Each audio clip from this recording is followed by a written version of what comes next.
Nowadays there are 33 killers in Dead by Daylight, some of which are original and others licensed. You might say that it's a little bit ludicrous to think that this game, which today features so many iconic horror characters, was originally only going to have one single killer. Now, a couple of weeks ago I made a video titled Even More Obscure Facts from DBD's Past, in which I claimed that during the early stages of Dead by Daylight's development, the developers were contemplating whether Trapper should be the only killer in the whole game. But I essentially pulled a trust me bro and didn't really provide any actual evidence for that statement. Moreover, in the original Dead by Daylight artbook, there is in fact a lot of early concept art of killers like for example the Hillbilly or the Raid, these being the two other killers along with the Trapper that were released with the base game on the 14th of June 2016. So was I essentially lying in just making that claim up? Well, in this video we're going to take a look into the past of DBD and try to find the answer to this question. So without any further ado, let's get right into it.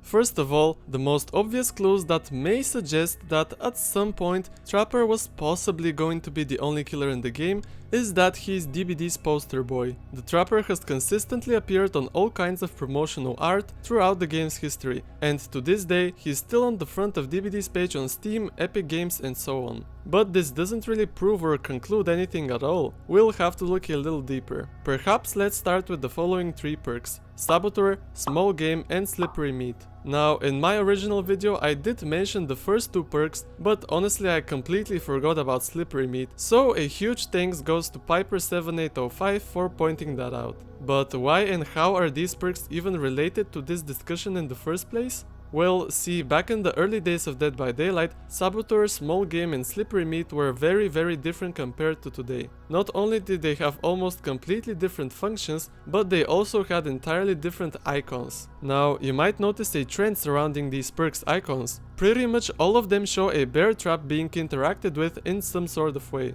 Well, let's take a quick look at the description of these perks to understand how they functioned and what exactly they used to do. Original Small Game unlocks potential in one's aura reading ability. The auras of bear traps are revealed to you when standing within 6 meters of them. Slippery Meat version 1.0.0. You have developed an efficient way to get out of bear traps and hooks. Increases the speed at which you attempt to free yourself from bear traps and hooks by 15%. The odds of freeing yourself from bear traps is increased by 10%, while the odds of freeing yourself from hooks is increased by 5%. Originally, the Saboteur action also allowed you to sabotage not only killer hooks, but also Trapper's bear traps. Now, this is definitely a little bit strange. Why were these perks specifically designed in order to counter Trapper's power? Things get even weirder when you realize that none of the other original killers had such substantial counters from the survivor side. The only thing remotely close to that was the light burn mechanic for the Raid and the Nurse, which isn't even in the game anymore since its removal in the 6.7.0 patch. In my original video, I stated that the developers probably designed these perks while they were still contemplating whether Trapper was going to be the only killer in the game, and so they didn't have to rework them for the original release date of Dead by Daylight.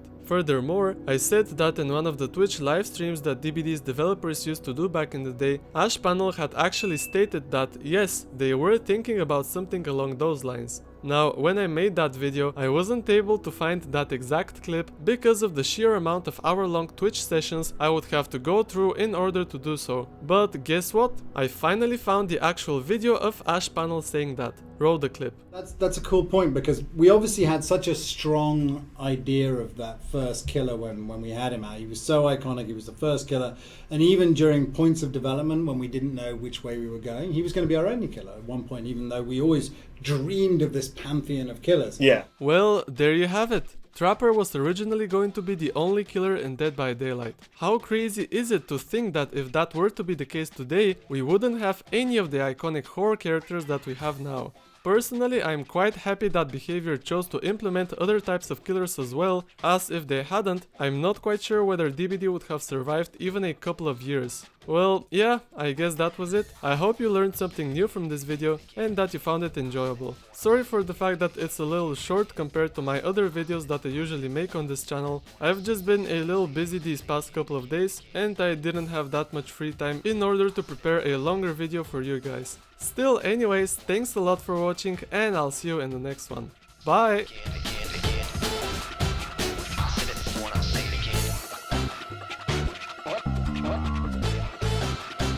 What's going on? What's going on?